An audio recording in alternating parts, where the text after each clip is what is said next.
Okay, so I'm riding, looking at a video. They now have a new hot chip challenge. That's when they light a chip on fire, throw it in their mouth. I'm convinced that these kids have absolutely nothing else better to do. They're absolutely bored. And for the most part, I blame some of the adults. With some of these silly challenges, I'll keep it PG.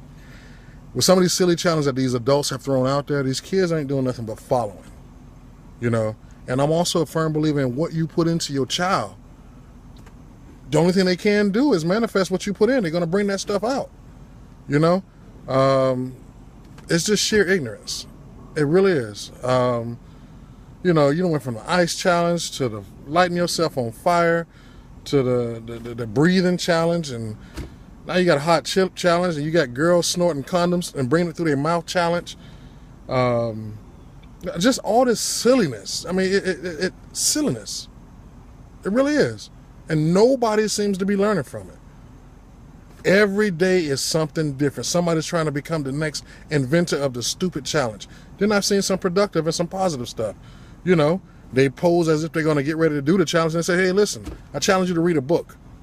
I challenge you to pull up your pants. I challenge you to graduate. I challenge you to be a productive citizen, no matter where you are. This is getting ridiculous. Most of y'all will not graduate high school when you're doing silliness like this because you simply won't make it. Your body won't produce things to allow you to get through high school so you can make it. It's just ridiculous. Grow up. Parents, put something different in these kids. Honestly, it's these new age parents. I'm telling you. Everybody from my generation ups, they ain't got no silliness like that. But all these, 35-year-old grandmas, they got children that's 22. They got children that's 7. It's getting ridiculous. Stop. Now, I'm not saying everybody, but the vast majority of y'all need to stop. Go to some of the elders. Go to find an older lady. Be patient with her. Let her teach you how to become a woman. Go to some of these older men so they can teach you young boys how to become men.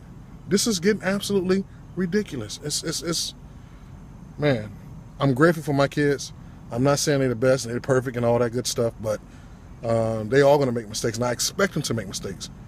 But there's just some things that they don't have to go through, and they understand that, So if your child is an absolute follower, and you know if your child is a follower rather than a leader, don't play. Don't trip. Don't even trip. Oh, my child would never do this. Your child would absolutely do it. My child would. I can't tell you what he or she wouldn't do behind my back, but I tell you what, I did put in them what I expect to come out of them. I don't know what'll happen by the time they get 18 and out of my house. But for the time being, from what I can see and from where I stand, they ain't doing pretty much a bad job right now. So I'm grateful. Let us reach out, touch these kids, talk to these kids. We can't bypass them. We can't continue to sit here and put either negative or positive comments on these stupid posts. Ignore them. Quit sharing them. The more you share them, the more other people see them, the more they get infused or get induced with a brand new idea to want to post something. Come on, stop. Stop.